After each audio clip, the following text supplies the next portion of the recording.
Hello friends, welcome back. This is Priya Malhotra. Last video में हमने किया कॉस्ट का चैप्टर। अगर आपने वो वीडियो नहीं देखी है तो पहले आप उस वीडियो को देखकर आएँ और सबसे पहले चैनल को सब्सक्राइब करें।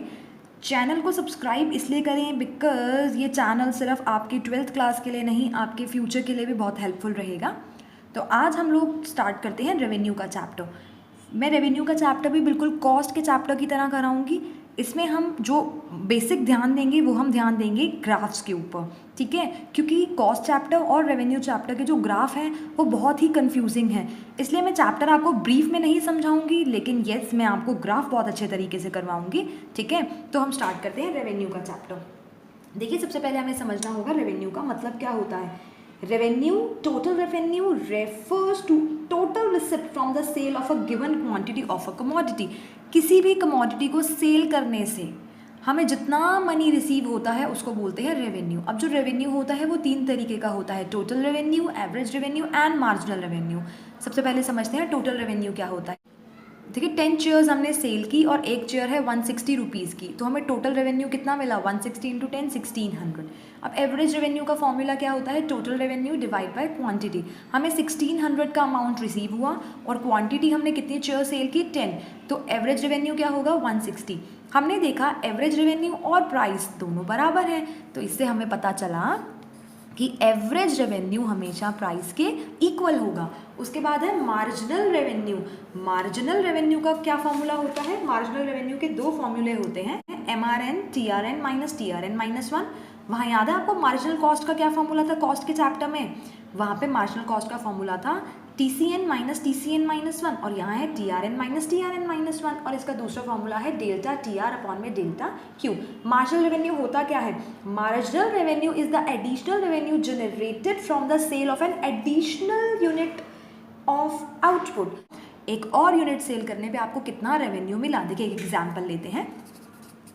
जब आपने 10 चेयर सेल की तो आपको कितना रेवेन्यू मिला, 1600, और जब आपने 11 चेयर सेल की तो आपको कितना रेवेन्यू मिला, 1780, ठीक है। तो डेल्टा TR क्या होगा, चेंज इन रेवेन्यू, कितना चेंज है रेवेन्यू में, 180। चेंज इन क्वांटिटी, कितना चेंज है क्वांटिटी में, 1, तो MRN क्या हो जाएगा, 180। कि एक एडिशनल यूनिट सेल करने पर आपको कितना एडिशनल रेवेन्यू अचीव हुआ उसे बोलते हैं मार्जिनल रेवेन्यू, ठीक है। इस चैप्टर के अंदर जो है वो रिलेशनशिप्स हैं रेवेन्यू कॉन्सेप्ट्स के, ठीक है। तो कर्व्स के बीच में डायरेक्टली रिलेशनशिप दे रखे हैं। अब जो रिलेशनशिप्स दे रखे हैं वो 2 केसेस के बेसिस पे दे रखे हैं। पहला केस है व्हेन प्राइस रिमेन कांस्टेंट, और दूसरा केस है when price falls with rise in output. Price fall होता जाएगा, कम होता जाएगा जैसे जैसे आउटपुट इंक्रीज होता जाएगा, ठीक है। ये 2 केसेस हैं जिनके बेसिस पर हमें कर्व्स बनाने हैं। हमें एक कर्व बनाना है ARMR के बीच में, TRMR के बीच में इस केस के अंदर, और हमें कर्व बनाना है ARMR के बीच में और TRMR के बीच में इस केस के अंदर, ठीक है। तो सबसे पहले हम एक एक करके चारों ग्राफ बनाएंगे। देखिए, AR एंड MR के बीच में, average revenue and marginal revenue के बीच में, और ये केस कौन सा है, जब प्राइस होगा कांस्टेंट। यूनिट्स मैंने आपको कॉस्ट के चैप्टर में बताया था, आप चाहे कॉस्ट के चैप्टर में कोई भी शेड्यूल बनाएं, आप जो यूनिट्स लेंगे वो हमेशा 0 से स्टार्ट करेंगे, लेकिन रेवेन्यू के चैप्टर में आप जो यूनिट्स लेंगे वो 1 से स्टार्ट करेंगे, 0 से नहीं लेंगे। बिकॉज कोई यूनिट सेल करोगे तभी तो रेवेन्यू मिलेगा, 0 यूनिट पे रेवेन्यू कैसे मिल सकता है। तो यूनिट 1 2 3 4 5, प्राइस कांस्टेंट है ना, तो 5 5 5 5 5, और प्राइस का ही दूसरा नाम क्या होता है, AR। हमने पीछे देखा टोटल रेवेन्यू, टोटल रेवेन्यू क्या होगा, 5 into 1 5, 5 into 2 10, 5 into 3 15, 5 into 4 20, 5 into 5 25, ठीक है। MR कैसे निकलेगा, MR निकलता है चेंज इन टोटल रेवेन्यू। देखिए, पहला तो 5, दूसरा 10 माइनस 5 5, 15 माइनस 10 5, 20 माइनस 15 5, 25 माइनस 20 5, ठीक है। अब देखिए इसका डायग्राम कैसे बनेगा। हमें AR बनाना है, हमें MR बनाना है। AR क्या है हमारा, कांस्टेंट, तो parallel to x axis.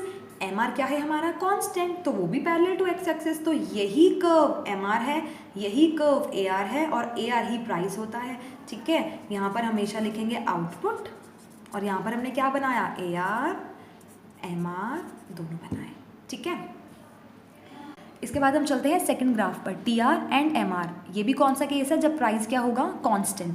Units हमेशा 1 से स्टार्ट करेंगे, 1 2 3 4 5, price same A R same 55555 because price constant वाला केस है. टोटल रेवेन्यू मल्टीप्लाई करेंगे दोनों को 5, 10, 15, 20, 25 and M R change in total revenue 55555. आप देखेंगे कि शेड्यूल हमने बिल्कुल सेम बनाया है. अब ध्यान दीजिए हमें इसके अंदर कौन कौन से फिगर्स को शो करना है, टी आर को और एम आर को.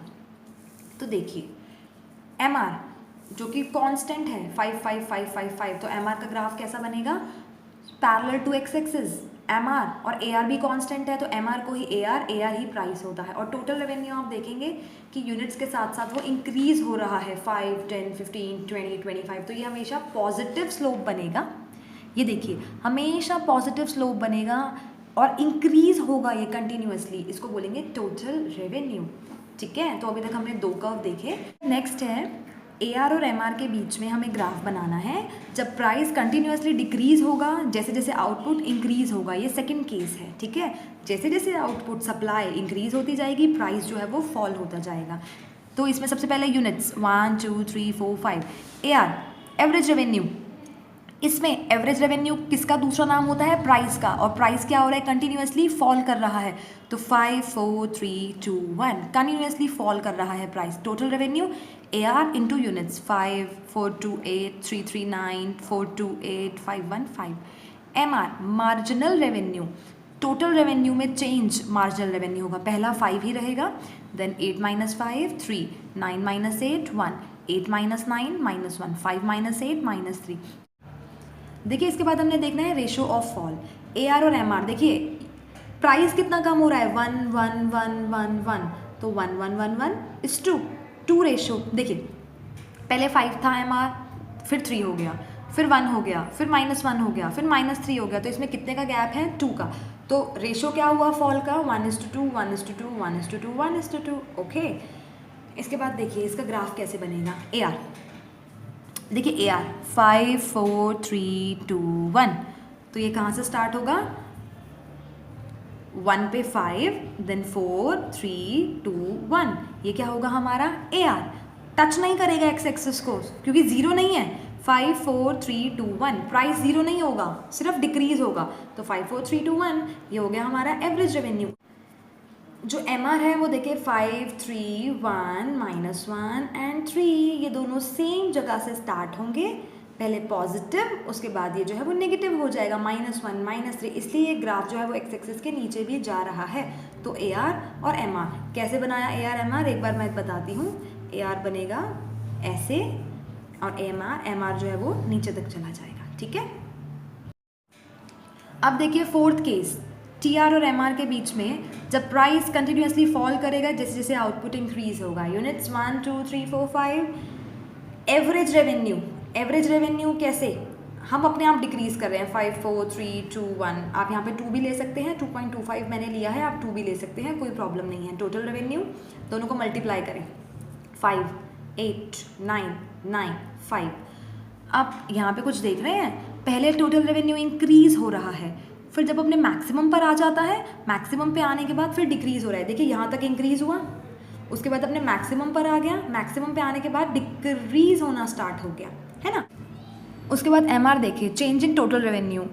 पहला 5 रहेगा, देन 8 - 5 3, 9 - 8 1, 9 - 9 0, 5 - 9 -4. ओके, तो हमें किस किस का ग्राफ बनाना है, total revenue and marginal revenue का. देखिए टोटल रेवेन्यू पहले इंक्रीज हो रहा है, फिर जब अपने मैक्सिमम पर आ जाएगा उसके बाद वो डिक्रीज होना स्टार्ट होता है. तो कैसे बनेगा टोटल रेवेन्यू, 5 8 9 9, उसके बाद डिक्रीज होना स्टार्ट हो जाएगा. और मार्जिनल रेवेन्यू 5 3 1 0, देन -4. पहले पॉजिटिव रहेगा, फिर 0 होगा, फिर नेगेटिव होगा. एम आर ज़ीरो कहाँ पर होगा, एम आर ज़ीरो तब होगा जब टी आर मैक्सिमम होगा. तो टी आर कहाँ पर मैक्सिमम है, यहाँ पर टी आर मैक्सिमम है और यहाँ पर जो है वो एम आर ज़ीरो होगा. ठीक है, यहाँ पर आप प्लीज़ लिखेंगे, ये लिखना ना भूलें, अगर मैं कहीं मिस कर भी दूँ लेकिन आप एग्ज़ाम में मिस नहीं करेंगे. आपके एग्ज़ाम के लिए ये बहुत इंपॉर्टेंट है, आपके मार्क्स कट जाएंगे, इसलिए आप इन चीज़ों के ऊपर जो है वो खास ध्यान देंगे. ओके, इसके बाद है break even point. Break even point क्या होता है? ब्रेक इवन पॉइंट वो पॉइंट होता है जहाँ पर टोटल रेवेन्यू टोटल कॉस्ट के बराबर होता है। जितना खर्चा किया था किसी भी गुड्स को बनाने में, उतना ही हमको उससे रेवेन्यू रिसीव हुआ। टोटल रेवेन्यू जैसे हमने अभी इस चैप्टर में किया था पॉजिटिव फ्लो। टोटल कॉस्ट कैसे बनेगा? टोटल कॉस्ट वो याद है इन्वर्टेड एस था, आप उसको इन्वर्टेड एस भी बना सकते हैं और नॉर्मली ऐसा भी बना सकते हैं, कोई प्रॉब्लम नहीं है। और ये ओरिजिन से ऊपर से स्टार्ट होता है। अगर आपको याद हो तो मैं आपको बता दूं एक बार, हमने उसमें फिक्स्ड कॉस्ट बनाया था ऐसे, हमने वेरिएबल कॉस्ट बनाया था नीचे से, और उसके बाद हमने ऊपर से बनाया था टोटल कॉस्ट, याद है? तो आप इसको इन्वर्टेड एस भी बना सकते हैं, अदरवाइज आप इसको स्ट्रेट भी बना सकते हैं, ठीक है? तो आप यहाँ पर लिखेंगे टोटल रेवेन्यू टोटल कॉस्ट, नीचे आउटपुट लिखना ना भूलें। जहाँ पर दोनों कर्व्स मीट करेंगी उस पॉइंट को बोलते हैं ब्रेक इवन पॉइंट। ओके, इस पॉइंट को बोलेंगे हम ब्रेक इवन पॉइंट। यहाँ देखिए, यहाँ पर टोटल कॉस्ट ज़्यादा है, रेवेन्यू कम है। खर्चा ज़्यादा किया, इनकम कम हुई, रेवेन्यू कम हुआ, तो ये होगा आपका एबनॉर्मल लॉस, ये लॉस है। और जहाँ पर यहाँ देखिए, यहाँ रेवेन्यू ज़्यादा है और टोटल कॉस्ट कम है, पैसा ज़्यादा मिला, खर्चा कम किया था, तो ये क्या होगी situation? Abnormal gain. Okay, break even point जो है वो एवरेज रेवेन्यू और एवरेज कॉस्ट के केस में भी निकल सकता है। एवरेज रेवेन्यू याद है आपको, अभी मैंने बताया constant, price constant, average revenue constant, तो ये बना AR कांस्टेंट। और AC याद है पिछले चैप्टर में AC जो U की शेप में बनता था ऐसे करके, तो हमने AC बनाया जहाँ पर दोनों ने मीट किया, ये पॉइंट होगा इक्विलिब्रियम पॉइंट। ओके, अगर आपने कॉस्ट की वीडियो नहीं देखी है तो उसका लिंक नीचे डिस्क्रिप्शन में है, आप कॉस्ट की वीडियो देखें, आपको इस चैप्टर के कर्व्स भी बहुत ईजिली समझ में आएंगे। अब हम पढ़ते हैं शटडाउन पॉइंट। शटडाउन पॉइंट क्या होता है? बहुत इंपॉर्टेंट है ये topic. Shutdown point refers to a situation when a firm is able to cover its variable cost only। देखिए, फर्म का जो रेवेन्यू होता है ना, फर्म के रेवेन्यू में उसको वेरिएबल कॉस्ट भी कवर होनी चाहिए प्लस फिक्स्ड कॉस्ट भी कवर होनी चाहिए, लेकिन शटडाउन पॉइंट वो पॉइंट होता है जहाँ पर फर्म सिर्फ अपनी वेरिएबल कॉस्ट कवर कर पाती है, ठीक है? अब देखिए, टोटल रेवेन्यू और टोटल वेरिएबल कॉस्ट जहाँ पर दोनों बराबर होगा, फर्म को सिर्फ उतना रेवेन्यू मिल रहा है जितना फर्म का वेरिएबल कॉस्ट है, दोनों को क्वांटिटी से डिवाइड कीजिए। कर सकते हैं दोनों तरफ सेम डिनोमिनेटर से डिवाइड। टोटल रेवेन्यू को जब क्वांटिटी से डिवाइड करते हैं तो क्या आता है? Average revenue. और टोटल वेरिएबल कॉस्ट को डिवाइड करते हैं तो क्या आता है? Average variable cost. इसका मतलब AR is equal to ABC। तो हम ग्राफ बनाते हैं, देखिए शटडाउन पॉइंट का। AR आपको पता है AR is equal to price and price is constant, तो AR बनेगी पैरेलल टू X एक्सिस। और ABC याद है? ABC पिछली कॉस्ट की वीडियो में मैंने आपको बताया था, जो ABC बनता है वो छोटा सा कर्व बनता है इस तरीके से, और MC मैंने आपको बताया था जो उसका कर्व था वो कुछ इस तरीके से था, ठीक है? तो हम बनाएंगे ABC जहाँ पर इन दोनों ने मीट किया, इस पॉइंट को बोलते हैं शट डाउन पॉइंट। ओके, बहुत इंपॉर्टेंट है। देखिए, पिछले कॉस्ट की चैप्टर के अंदर और इस चैप्टर के अंदर मैंने बेसिक कंसेप्ट के ऊपर ध्यान नहीं दिया। मेरा जो मोटिव था वो ये था कि आप लोगों को सभी ग्राफ्स पता होने चाहिए किस तरीके से बनने हैं और सभी शेड्यूल पता होने चाहिए। अब आप इस चैप्टर को कैसे करेंगे दोनों को, पहले आप मेरी वीडियोस में से देखें, सारे ग्राफ को शेड्यूल को एक जगह पे लिख लें, इसके बाद ग्राफ्स को 2 से 3 बार अपने आप बना के देखें। जब रेवेन्यू का क्वेश्चन आए तो रेवेन्यू वाले ग्राफ्स पे चले जाना, कॉस्ट का क्वेश्चन आए कॉस्ट वाले ग्राफ पे चले जाना, कन्फ्यूजन नहीं होना चाहिए दोनों ग्राफ्स के बीच में। ओके फ्रेंड्स, दोनों वीडियोस देखें, रेवेन्यू वाली वीडियो भी देखें, कॉस्ट वाली वीडियो भी देखें, डिस्क्रिप्शन में लिंक है नीचे वीडियो का। अगर सब कुछ समझ आया हो तो वीडियो को लाइक करना ना भूलें गाइज। इस वीडियो में कम से कम 500 लाइक्स होने चाहिए, कम से कम 500 लाइक्स। ओके गाइज, और चैनल को सब्सक्राइब करना ना भूलें। Okay, thank you so much friends, bye bye.